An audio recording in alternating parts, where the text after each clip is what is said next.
I'm Lori Duchek, Information Officer with the Regional Emergency Operations Center, joined today by Daniel Klein, who's the Incident Commander working on the Lladnar Creek Fire west of Sparwood. And today we're just going to get an operational update for the past 24 hours. This is being filmed at 11:45 a.m. on Friday, July 28th. And I guess just first off, if you can just let us know how things are going on the fire front. Yeah. Last 24 hours, continue to see progress from crews, from heavy equipment, from aviation in the air. In terms of fire growth, in southward progression along the ridge has been pretty minimal. A little bit of progression there daily. To the north, people will see that it's dropping into the Matavic draw, and kind of moving its way down slope. That's a backing fire now, so it's slowly moving its way down slope here. And then on the east face that's visible to the public, it continues to just kind of roll down slope in that fingered pattern, rank 1, rank 2, with pockets of rank 3, the occasional candling tree where there's some heavier fuel accumulations. But we continue to not see aggressive fire behavior just due to the terrain, due to it being a backing fire and working its way down slope. We are keeping our eyes out as it moves down into Lladnar Creek and as it moves down into the Matavic draw here, and then starts to interact with new terrain and new topography and has fuel ahead of it and some slope to interact with. We are kind of keeping our eyes open for that and seeing how that's going to change fire behavior. As of now, it still remains a backing fire, so lower intensity, with pockets of higher intensity where it finds some fuels. Okay, and if we can just sort of maybe clarify that terminology. Yeah. So backing fire, for people that aren't familiar with it, maybe, I think you've touched on it, but if you can just maybe speak to, when you say a backing fire, what does that mean? Yeah, backing fire means that it's essentially coming down slope, or it's coming against the wind. So slope will drive fire up slope, right? Wind will drive it in the kind of windward direction. But fire will still, it's going to back down slope, so it wants to move quicker up slope, but it will still move slowly down slope. And same with the wind, so the wind will push it, and still at the back end, the fire is still going to be working against the wind. It's just going to not have as much intensity. So when we have terrain, when we're saying backing fire, it just means it's working its way down slope, typically, and because it doesn't have a bunch of fuel and wind that's pushing it up slope, it tends to be lower intensity. I see we have a number of new lines on the map compared to what was here yesterday. Maybe you can just explain to us what these lines represent and the work that's going on there. Yeah, for sure. So this is just an indication of our equipment lines that follow the transmission lines at the base of the slope. So all the way, at the top of Sparwood Heights, we've pushed, reopened the access roads on the hydro lines.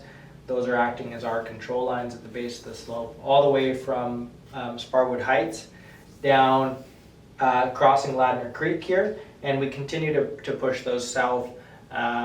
We're tying into some large slide paths that are on Mount Hosmer, on the east face of Mount Hosmer, because those act as really good, containment lines for checking fire growth to the south. So this is kind of continuing here. We have pushed from Sparwood Heights into Cummings Creek here and connected this line above Sparwood Heights.